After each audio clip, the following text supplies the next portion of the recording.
बहुत लड़ाई होती है, ये वो होती है। तभी बिग बॉस का कुछ मजा ही अलग था। आपने एंट्री मेरे से पहले ली है, अब मैं आई हूँ यहाँ पे, 5 मिनट के बाद मैं आपसे लड़ना शुरू किया। ऐसे हल्लू हल्लू बांध करके ऐसे, ये सब ड्रामा है।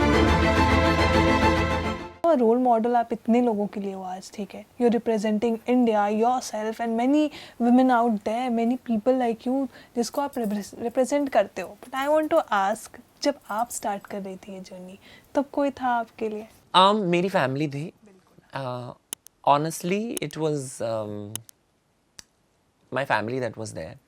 And I have to tell you कि initially journey में मेरी शुरुआत हुई टीवी से, बट उसके पहले मैंने मॉडलिंग बहुत की थी as a print model and on TVCs. तो मैंने बहुत सारी एडवर्टिजमेंट्स की हैं और किसी ने वैसे, इट वाज नॉट लाइक कोई मेंटोर मेरे को नहीं किया, हाँ, but I would like to say, I mean, I'm speaking about someone from within the industry. But जो directors, creative heads थे, creative directors थे, एक शहनाज जी थी जो casting agent थी, casting head थी एक ad के, मेरी पहली ad के लिए, and she came out for a smoke break, और मैं ना ऐसे सहमी सी ऐसे खड़ी थी और मैं 5वीं थी. I was a like boy and I was standing with my hair was like a big sort of a curly hair and straight fringe and curly. तो उसने बोला, she lit her cigarette and she's like, you come here. So I got scared. I was like, यार मैंने क्या कर लिया? और मेरे सामने ना 4 और लड़के थे. So she said, नहीं तुम आ जाओ, बाकी सब चले जाओ, बाकी done. So I was like, she's like, have you done any ads? I was like, no, I came here because मेरे भाई ने बोला मुझे आने के लिए. मेरे को पता ही नहीं है कौन सा क्या प्रोडक्ट है, कुछ नहीं. So she's like, ये गाड़ी का ad है, मारुति सुजुकी रिट्स गाड़ी थी, तो तभी वो लॉन्च हो रही थी. तो उन्होंने बोला कि I had gone for other auditions and I had been declined for that, one toothpaste ad and all of that. This was the first time my brother said, तुम जाओ, तुम देखो, I'm telling you, ये तुम्हारे लिए बना है, ये this script जो है ना, this is for you. I went, she stood and she's like, okay, selected. ये इस डेट्स पे क्या कर रहे हो? मैंने बोला कॉलेज. तो बोली कॉलेज में बंक मारोगे? सो मैंने कहा ठीक है, दिल्ली जाना है. ऐसे बात कर रही थी जैसे मेरे को वो मेरे को डांट रही थी. मेरे को इतना डर लगा. But she said, like I realized उन्होंने सिर्फ ये देखा कि एक कैरेक्टर है जो मेरे को कास्ट करना है, मुझे फर्क नहीं पड़ता तुम कौन हो, तुम कहाँ से आए, इट डजंट मैटर, तू क्या है, तू गे है, लेस्बियन है, ट्रांस है, तुम इस कैरेक्टर को फिट करते हो, इसीलिए तुमको कास्ट किया गया है.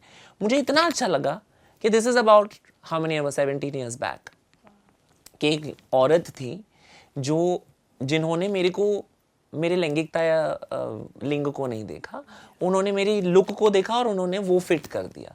इट्स दैट, यही होना चाहिए कि जज आपको कला की बेसिस पे करना चाहिए, ना कि मेरे पर्सनल लाइफ में मैं क्या करती हूँ, आप क्या करते हैं, ये कौन, आप मेरी माँ है क्या, आप अपना देखो. It's that.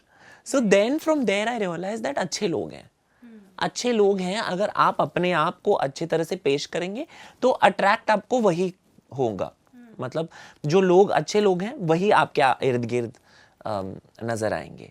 That you will attract, your vibe attract your tribe. That.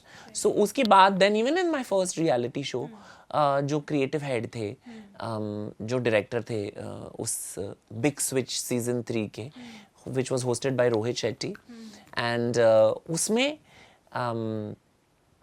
I had a lovely time because it was the ADs, the director, the CD, everybody was so nice to me, and till today I tie Rakhi to Nishchay Dada. I call him Dada. Dada in Marathi is also big brother. In many languages, in Bengali also, Dada means brother. So Konkani also. So I call him Dada. And because of his younger sister who was with me in school, she suggested कि आपको करना चाहिए, तुझे तो करना ही चाहिए ये show. मैंने बोला ठीक है, उसके मतलब बदौलत में गई. Kriti, if you are watching this, देखो तुमने क्या कर दिया। तभी मुझे जाना नहीं था उस शो के लिए। उसने मेरे को फोर्स किया। मैंने बोला रियलिटी नहीं, क्योंकि तभी हम देखते हैं ना बहुत लड़ाई होती है, ये वो होती है, होता है ये सब। फिर हम गए और कर लिया। बिग बॉस सीजन 8 में भी तो गई थी आप। हाँ, उसके 3 साल बाद। तो उसके 3 साल बाद बिग बॉस भी कर दिया मैंने। और तभी बिग बॉस का कुछ मजा ही अलग था मेरे हिसाब से ना। मेरे को लगता है कि तभी हम इमीडिएटली नहीं लड़ना शुरू नहीं करते थे यार। आजकल मैंने देखा है कि यार ये आ ही जाते, मतलब आप बैठी हैं, आपने एंट्री मेरे से पहले ली है, अब मैं आई हूँ यहाँ पे, 5 मिनट के बाद मैं आपसे लड़ना शुरू कैसे कर सकते हैं? मेरा बेड नहीं, कैसे लड़ना शुरू, ऐसे कैसे कर सकते हैं? That means you have said कि मैं ऐसे करने ही वाली हूँ, मैं जाके ही करने, मैं ऐसे ही देखूं। तो ये सब ना ऐसे हल्लू बात करके ऐसे, ये सब ड्रामा है, दिखता है। तो इसलिए शक होने लग गया ना कि इज इट रियलिटी और नॉट। या एंड यू नो कोई भी अभी मतलब कहता है कि हम ठीक है, हम आप क्या करते हैं, मैं सिंगर हूँ। मैंने इतना भी ऑटो ट्यून को बुरा लग जाए, इतना ऑटो ट्यून लगा लेते हैं और कहते कि and then whenever you ask them to perform and think मेरा गला आज थोड़ा खराब है, सॉरी मुझे बुखार है। यू नो 365 डेज में से अगर 365 दिन में से अगर आपको 300 दिन बुखार है तो आपको इलाज करवाना चाहिए ना। गाना मत गाइए। आप गाना कब गाते हैं? आप तो कंटिन्यूसली बीमार ही रहते हैं। So my thing is that you know people have बहुत सारा कुछ ऐसे मतलब करके चले जाते हैं, फिर सबको स्टार बनना है।